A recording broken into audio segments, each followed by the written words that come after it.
No exercício 10, queremos calcular a inclinação da reta que passa por AB. Cuidado para você não confundir. O coeficiente angular ele é a declividade da reta, esse que é o segundo nome aí que nós utilizamos para coeficiente angular. A inclinação é aquele ângulo que a reta forma com o eixo x. Mas para descobrir qual o valor desse ângulo, nós vamos usar o coeficiente angular. Observe o seguinte, o coeficiente angular, por exemplo, dessa reta que passa por esses pontos A e B é -1 menos -2 dividido por 4 menos 5.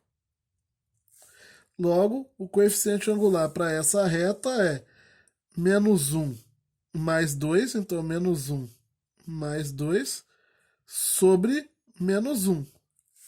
Ou seja, o coeficiente angular dessa reta é -1 mais 2, que dá 1 sobre -1. Coeficiente angular é igual a -1. Aí você tem que pensar qual é a reta, qual é o ângulo que possui tangente igual a -1, porque esse m aqui é a tangente desse ângulo. A tangente de um tal ângulo θ, que é a inclinação da reta, tem que ser igual ao m. Então a tangente desse θ é igual a -1. Que ângulo que possui tangente igual a -1? Se nós pensarmos no ciclo trigonométrico, tem que ser um ângulo cujo o seno e o cosseno sejam iguais em questão de valores absolutos e com sinais trocados. Por quê? Porque a tangente eu também sei que ela é.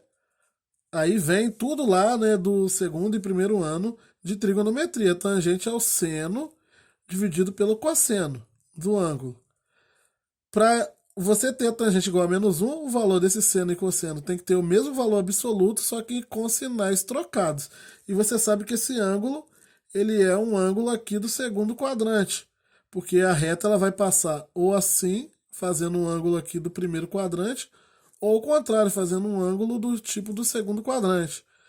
Então, se é um ângulo do segundo quadrante, tem que ser alguém do segundo quadrante que tenha o mesmo seno e mesmo cosseno em questão de valores absolutos, ou seja, valor numérico, digamos assim.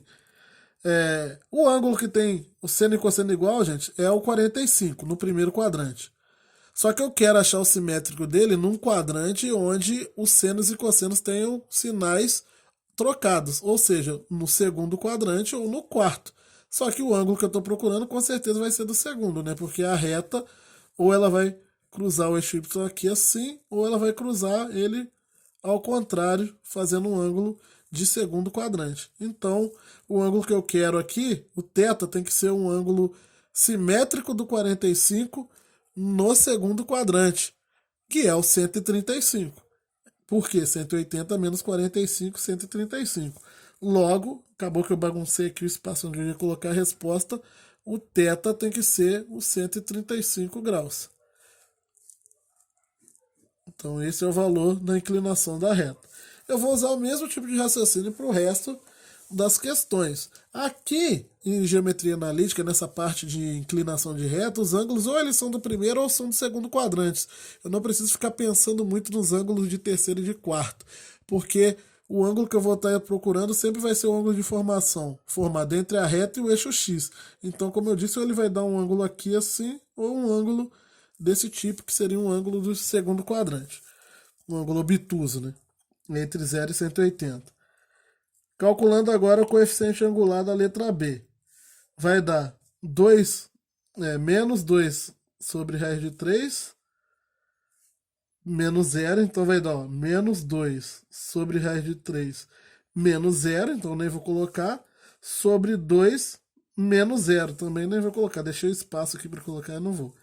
Então m é igual, repete a primeira, multiplica pelo inverso da segunda, menos 2 sobre raiz de 3, que multiplica 1 sobre 2.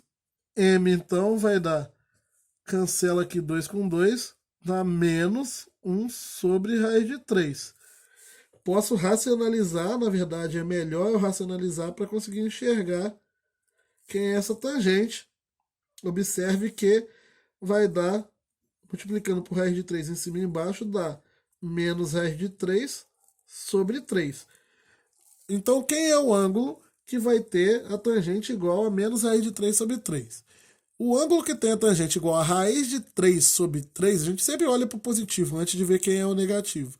O ângulo que tem a tangente igual a raiz de 3 sobre 3 é o 30, π sobre 6, que é o π sobre 6 radiano, ou 30 graus. Então, o que tem igual a menos raiz de 3 sobre 3 vai ser o simétrico dele. Quem é o simétrico dele? O simétrico dele no segundo quadrante, no caso. Então, o simétrico dele no segundo quadrante é o 150. Por quê? 180 menos 30, 150. Logo, se m é menos raiz de 3 sobre 3, quer dizer que o θ, que é a inclinação da reta, é 150 graus. Por quê? Porque a tangente desse θ é igual ao m, que é menos raiz de 3 sobre 3. Nós fazemos aqui o caminho inverso. Queremos encontrar o ângulo, né? E não a tangente dele.